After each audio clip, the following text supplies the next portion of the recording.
Bom dia a todos, eu sou o Diácono Eduardo Sierra, aqui da Arquidiocese de São Paulo, da nossa Escola da Fé, Paróquia São Sebastião. Nós estamos aqui refletindo, é o terceiro encontro, a respeito de Jesus e o absurdo da violência. Parece que o assunto foi se desenvolvendo e aí nós temos esse terceiro encontro. Talvez a gente finalize no próximo, acho que não dá para encerrar hoje não. Muita coisa a respeito da violência e como a nossa fé, como Jesus Cristo, através dos seus ensinamentos, pode nos reconduzir a termos mais paz em nossas vidas, na nossa sociedade, na nossa comunidade. Então, para que iniciemos, vamos invocar o Espírito Santo de Deus, que Ele venha em nosso socorro e possamos assim compreender mais e melhor o projeto de Jesus Cristo, o projeto do Reino de Deus em nossas vidas e no mundo. Em nome do Pai, do Filho e do Espírito Santo. Amém. Muito bem.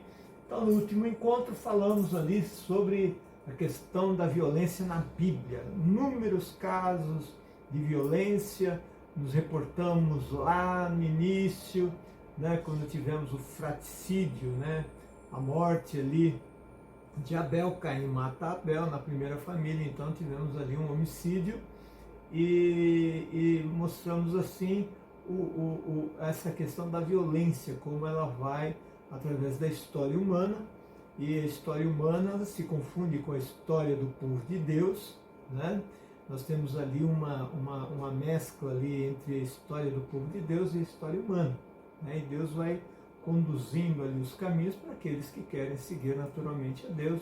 Cada um tem o livre-arbítrio, cada um tem ali o seu poder de escolha, de tal maneira que vai fazendo escolhas ao longo da vida e aí você vai ter sofrimento ou você vai ter paz e vai ter alegria e vai ter aí justiça no meio de nós, Então nós vimos ali até então na questão da Bíblia, até a perseguição aos cristãos ali. A maior parte dos apóstolos foram sacrificados, a maior parte não, todos menos um, dos apóstolos passaram pelo martírio, menos João. João morreu de morte natural, já com idade avançada. Tudo bem, vamos adiante então aqui, e nós vamos dar uma olhada, o que nos diz a ciência. A igreja tem caminhado junto com a ciência.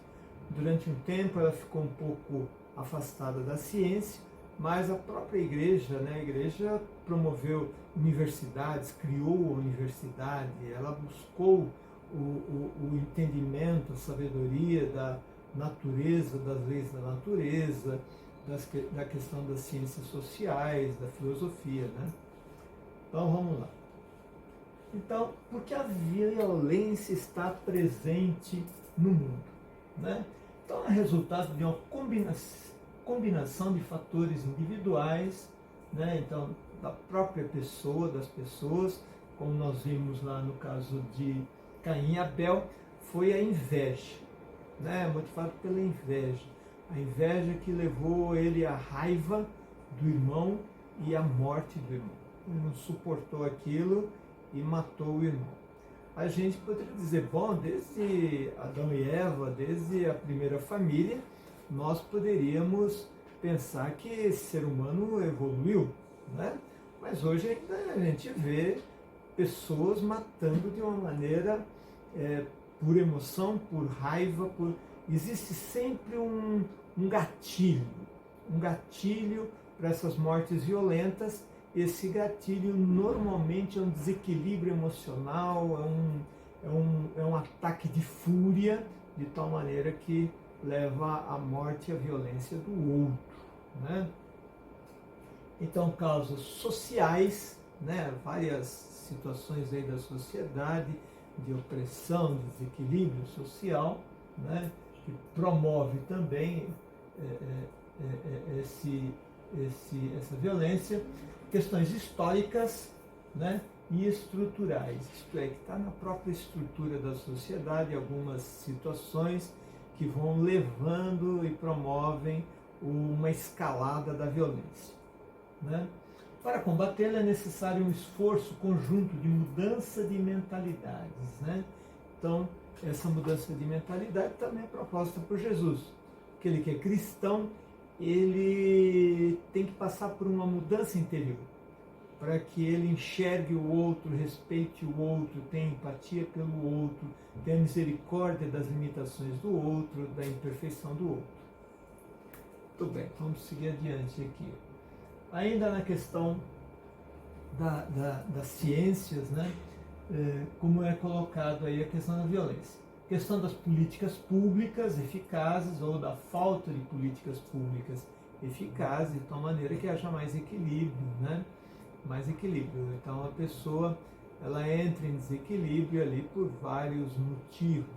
Não é a pobreza, né? A pobreza não é não é um gatilho para a violência, né? Pessoas pobres, pacíficas e que lutam no seu dia a dia, constroem e conseguem ser felizes, etc. A pobreza sempre existiu no mundo, né? Sempre existiu no mundo. Mas é possível minorar um pouco o conflito, né? O conflito e a questão das emoções, né? De tal maneira que as pessoas, sentindo que existe mais justiça, sentindo que existe mais oportunidade, ela começa a ter uma vida onde ela possa ter um maior autocontrole sobre suas emoções, né?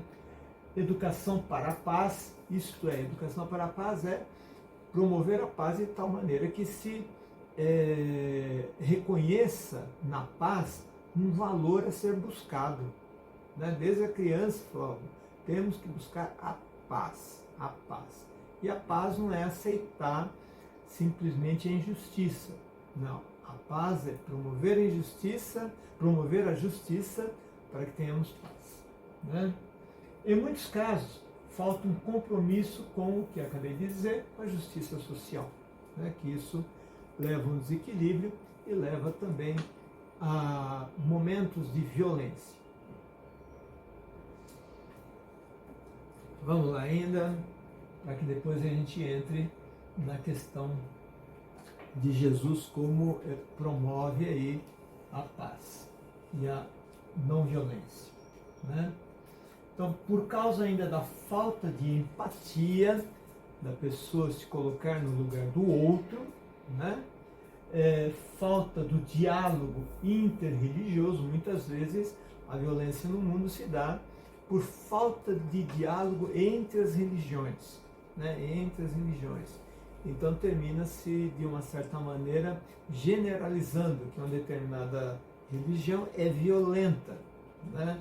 Ou que você tem grupos violentos dentro dessa religião. Mas a gente sabe que existem pessoas, as religiões buscam a paz, a maior parte delas. Agora, determinados grupos conseguem justificar, através da religião, justificar a violência. Então, é necessário aí um diálogo interreligioso, né? Então, por quê? Falta esse diálogo que leva a essa violência. E intercultural também, valores culturais. Então, alguns têm alguns valores e a pessoa olha, ridiculariza o outro, né? Narciso acha feio aquele que não é espelho. Então considera que o outro é inferior, que o outro é ultrapassado, que o outro é, né? Então aí você tem aí o conflito. Falta de vontade política de resolução de conflitos pela via do diálogo pacífico. Então muitas vezes as nações, elas também têm existe a falta de vontade política de se estabelecer a paz. Né? Fala, eu quero a briga mesmo, porque eu quero conquistar isso, eu quero aquilo, né? É uma espécie de egoísmo nacional, ou de uma nação, ou dos dirigentes da nação, daqueles que lideram as nações e que têm esse egoísmo e que isso se retrata e fortalece e é combustível para o egoísmo do povo todo sobre um outro povo, né? Vamos lá. A natureza é violenta, a gente vê aí quando a natureza ela sempre procura se equilibrar. Mas em algum instante, quando ela entra em desequilíbrio, como ela é muito forte e o ser humano é muito frágil, você percebe, aí você vê algumas coisas que levam à morte de pessoas, né? Aí você diz, bom, então a natureza é violenta porque leva à morte, né? Então, pera lá, precisamos analisar isso. A natureza, ela tem as suas ações, tem lá os terremotos, né? Então, a inteligência humana faz com que você consiga, de alguma forma, minorar ou resolver. Você vê o Japão, por exemplo. O Japão tem terremotos constantes, né? É claro que ao longo da história, muitas vezes, esses terremotos causaram a morte de milhares de pessoas. Mas ao longo do tempo, a engenhosidade humana, a capacidade de resiliência, a capacidade de prever situações e como acomodar isso, né? Então, constrói um prédio que tem ali molas, tem um sistema ali que balança um pouco, mas não afeta a estrutura, né? Não afeta a estrutura. As coisas são fixadas, né? Não tem nada solto que possa correr para um lado, correr para o outro e esmagar alguém ou machucar alguém, né? Então existem condições do ser humano de se adaptar, de prever, de se antecipar a esses problemas aí. Então a morte por fenômenos naturais são um ato de violência, que acabamos de falar. Então, a natureza não é que ela seja violenta, ela tem seus próprios movimentos e as suas ações aí, né? Você tem dentro da terra umas acomodações ali, né? De tal maneira que a lava, por exemplo, ela é líquida ou pastosa ali, e ela se ajusta, aí sai lá um vulcão. Se você morar ali do ladinho do vulcão, o risco é alto, então você tem que ter um afastamento, tem que ter uma prudência, e isso ocorreu ao longo dos anos. Então temos lugares aí na Itália, por exemplo, que Vesúvio, etc., que a pessoa está próxima ali, mas consegue que não tenha um impacto muito grande, no caso morte e destruição. Então é preciso administrar isso. Não é que a natureza seja violenta, mas ela é muito forte. Ela é muito forte. Contribui para isso algum desequilíbrio que possa ser ocasionado até pelo próprio ser humano, né? Pelo próprio homem. Os animais são violentos, né? A gente vê que os animais, os predadores, né? Eles se alimentam de outro, tem uma cadeia alimentar que chama, né? Então eles se alimentam e matam, né? Vai dizer assim, bom, mas então os animais são violentos, né? De alguma maneira eles se adaptaram, e nós também somos, originariamente se dizia que o ser humano ele era vegetariano, depois se tornou carnívoro, ou era carnívoro, né? Então tem ali os dois, né? Mas ao longo do tempo a gente percebe aí que estudando os seres, a gente vê que eles se alimentam de maneira violenta porque matam o outro, né? Mas isso é da natureza ou houve um processo de adaptação para se alimentar de carne, por exemplo, né? De proteína, vamos chamar assim, se bem que a proteína animal, porque o capim, por exemplo, ele tem proteína vegetal, né? E outras maneiras de obter proteína também. Mas a gente vê, Jesus fala sobre no futuro o reino de Deus como será, né? Então que o leão, o leão vai estar ao lado do boi, né? Ao lado do boi, e os dois pastando, né? Aí vai dizer também que a criança vai poder enfiar a mão lá no buraco da cobra e não vai ser picada. Ali, claro, que temos vários símbolos, né? Mas uma natureza mais equilibrada, né? Onde você vai ter essa violência do reino de Deus, ela vai acontecer um dia, né?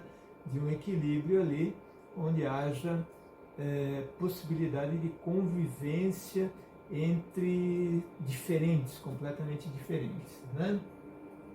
Vamos adiante.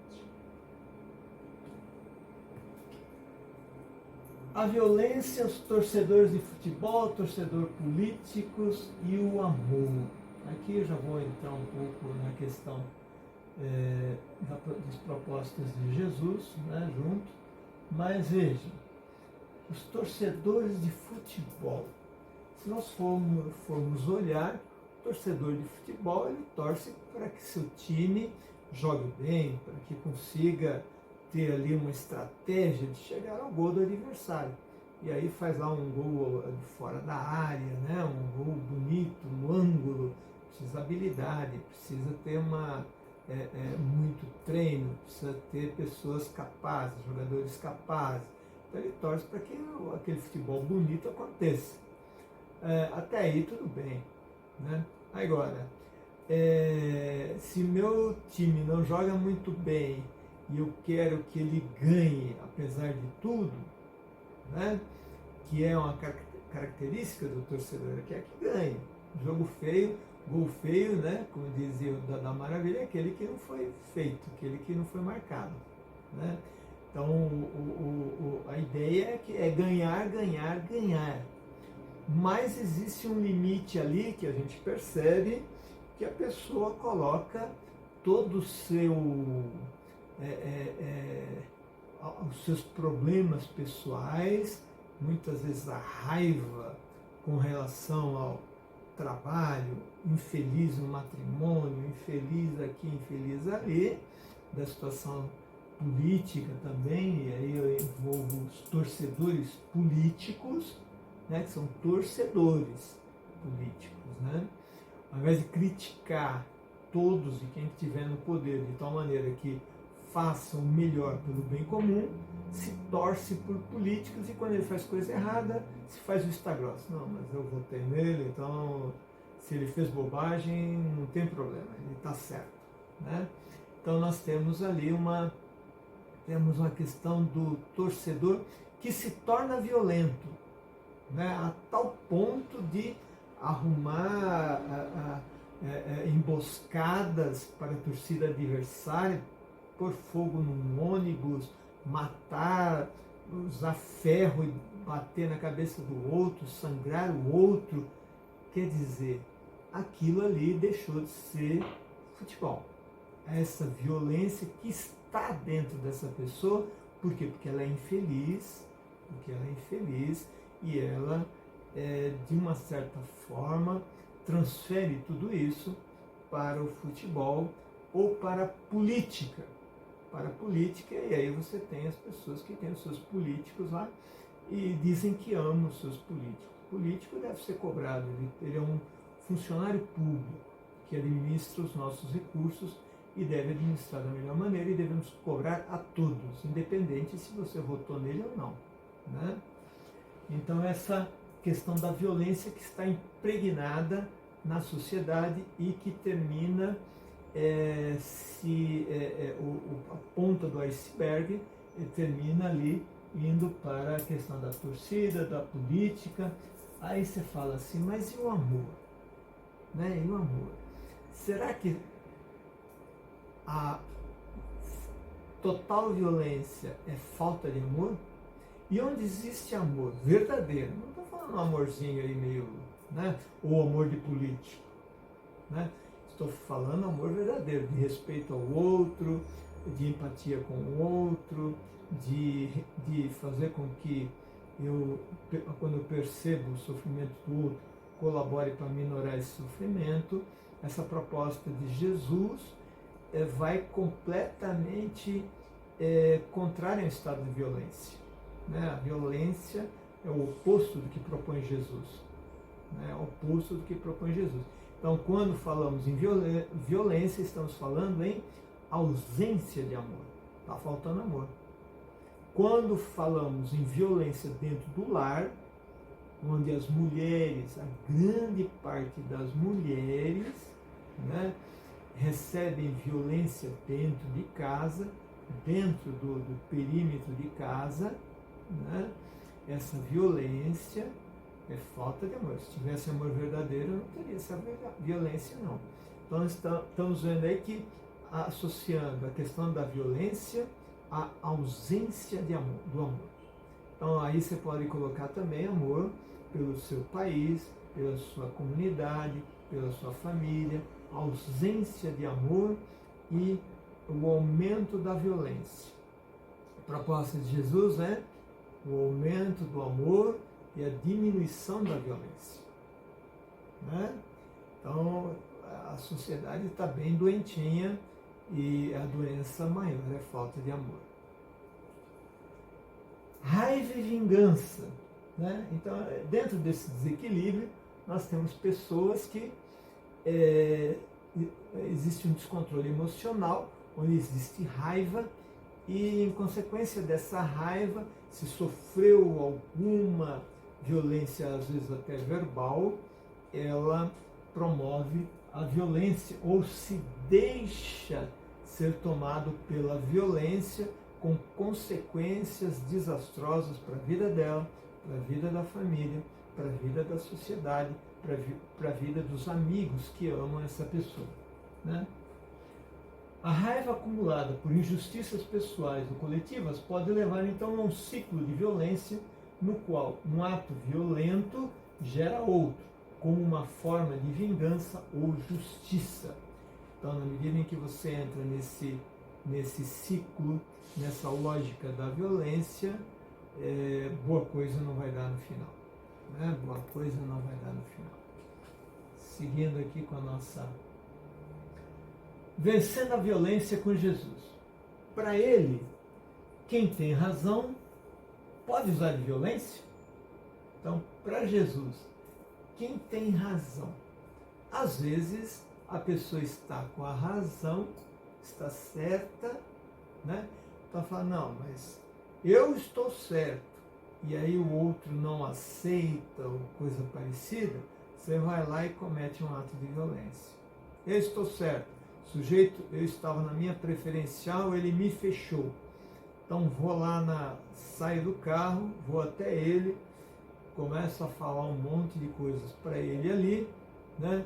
E aí a coisa vai aumentando, ó, ele responde de alguma maneira que desagrada, e aí eu vou lá e pego um ferro e começo a bater no carro e assim por diante. Né? Então, quem tem razão pode usar de violência? Não, não existe justificativa para a violência. Nenhuma justificativa. É claro que ao violento, ele precisa ser detido de alguma maneira. Tá certo? Para isso nós temos leis, nós temos policiamento, nós temos a justiça. Ah, mas a justiça ela não é eficaz. Bom, se você acha que a justiça não é eficaz, você vai fazer justiça com as próprias mãos, esteja preparado para consequências que nem sempre são as previsíveis que você tem na sua cabeça, que você vai resolver a situação. Né?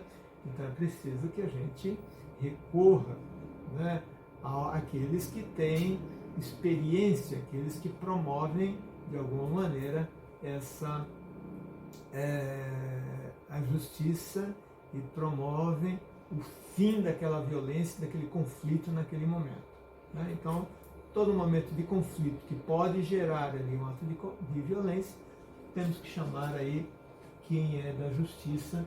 Então, é a polícia, polícia militar, polícia municipal, etc, etc. É possível deter a violência com a não violência? No primeiro momento, sim. Sim, você você, diante do violento, o que você tem que fazer? Não responda com violência. Se alguém, de maneira violenta, te levou o celular, não vai correr atrás dele tentando pegar o celular ou tentando bater nele. Ele está armado, ele está preparado para tudo ali, né? Pode desferir um tiro, então aquele celular que valia não sei quanto, R$1.000, mil, sei lá quantos reais, pode ser bem caro para você, que pode custar aí a sua vida, se não for a sua vida, você ficar com sequelas, sérias sequelas, e que não vale a pena. Então, Jesus já diz isso, né? Se você estiver lidando com violento e ele te der uma bufetada, mostra outra face. Acabou? Acabou. Aí vai buscar justiça. Aí tem que buscar justiça. Então, num determinado limite, é usar a não violência. Mas isso não significa que não devamos buscar a justiça. Temos que buscar a justiça. E o uso da força? Bom, o uso da força, aí você tem que usar a justiça também. Porque se você quiser brigar com o outro, você vai saber lá qual é a capacidade do outro, física, etc. Você vai querer usar da sua força, você pode se dar bem mal e pode sofrer aí muito se você não tiver um pouco de sabedoria para lidar com isso.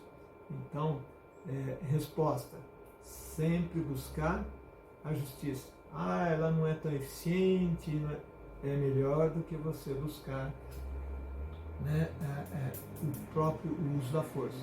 As forças militares são para isso, ela usa de força, muitas vezes tem que usar de força para conter o violento, né? Muito bem, vamos adiante aqui. Então ainda, a legítima defesa é um pecado? Legítima defesa é um pecado? Veja, nos 10 mandamentos, o quinto mandamento é sobre a defesa da vida. Não matarás. Isto é, proteger a vida. Sempre proteger a vida.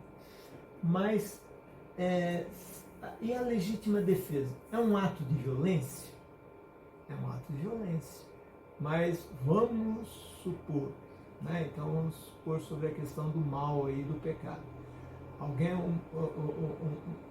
Bandidos entram na sua casa, aí estupra a filha do sujeito e aí ameaça matar, né, de maneira violenta, com revólver. Às vezes estão transtornados com droga e aí eles começam a praticar atos violentos, quebrar tudo, machucar, bater, etc. E se de repente alguém vai lá e consegue ou tomar arma ou num ato de que não é difícil muito a gente fazer um julgamento sobre isso, mas consegue pegar uma cadeira, pegar um lugar, vai lá e pum, bate na cabeça do bandido lá, ou com um revólver mesmo, mata o sujeito. É um pecado isso? Não. Por quê? Porque é um mal menor.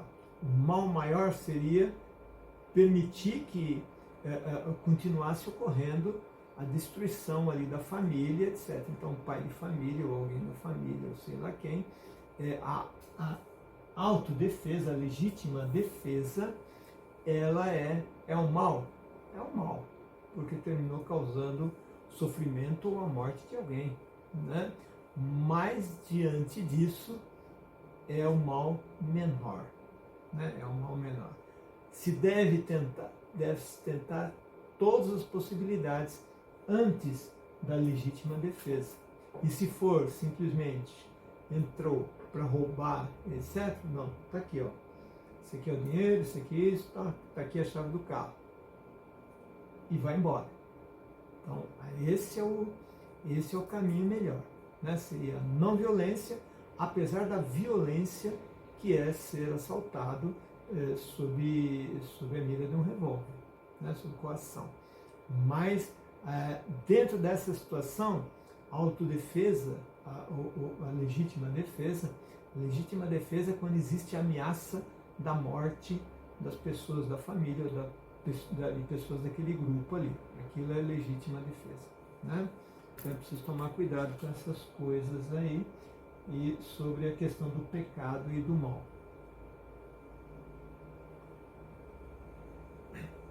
Os violentos conseguem a salvação?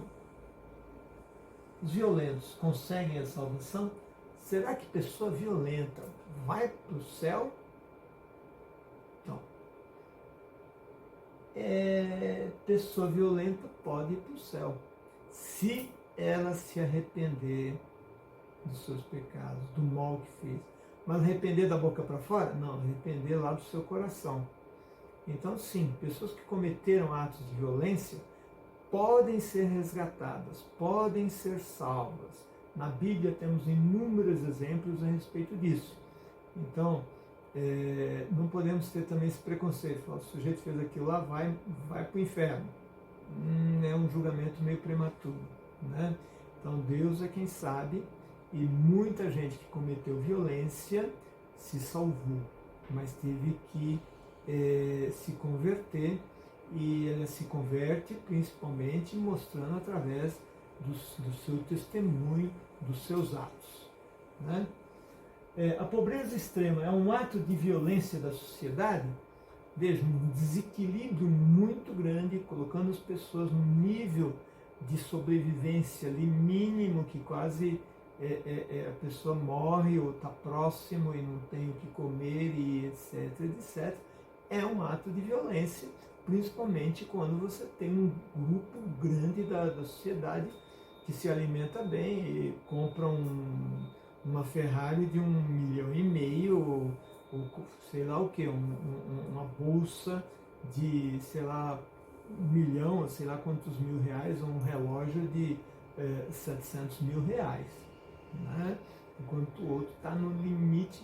Então é uma violência com relação àquele que está na extrema pobreza, sim, né? Não significa que o rico deva resolver completamente a questão da pobreza, mas e devemos ter aí políticas públicas que ajudem a minorar esse desequilíbrio aí, que a gente vai... Tudo bem, deixa eu ver aqui.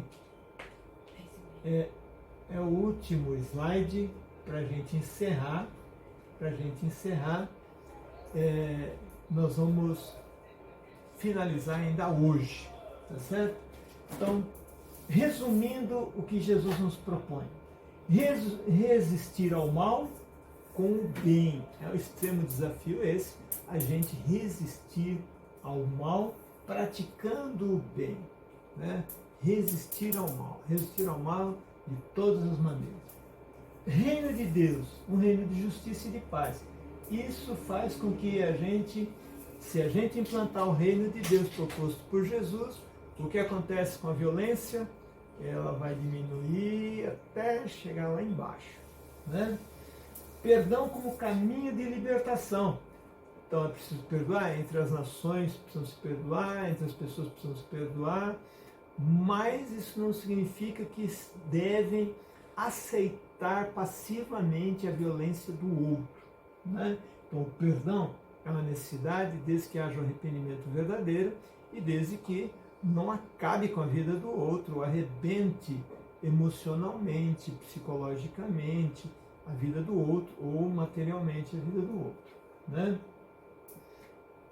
Outra maneira de superarmos aí a violência: amor e respeito ao próximo. Esse amor e respeito que Jesus tanto promoveu e que é uma necessidade para que possamos ter paz, para que respeitar o outro, porque quando você menospreza o outro, você se acha superior ao outro, qualquer coisa que o outro faça, você parece que tem o direito de ir lá e destruir o outro, né? Caminho da reconciliação, procurar essa reconciliação sempre, de tal maneira que vá minorando a violência. Jesus, exemplo de não violência, transformação interior. Então, o próprio Jesus, lá no alto da cruz, sangrando, morrendo, ele diz: Pai, perdoai-os, porque eles não sabem o que fazem, né? Então, essa não violência promovida por Jesus, nós devemos olhar para ela, assumir ela e promover uma transformação interior dentro de cada um de nós. Que Deus nos abençoe, que possamos cada vez mais e melhor compreender esse Jesus Cristo e essa maneira de combater a violência que está tão impregnada no nosso meio, na nossa sociedade e no mundo. Muito obrigado pela paciência, esse é o terceiro encontro, encerramos aqui. Agradecendo a Deus, que Ele permaneça em nossos corações e que possamos vencer a violência com a não violência, com o diálogo e com a paciência. Em nome do Pai, do Filho e do Espírito Santo. Amém.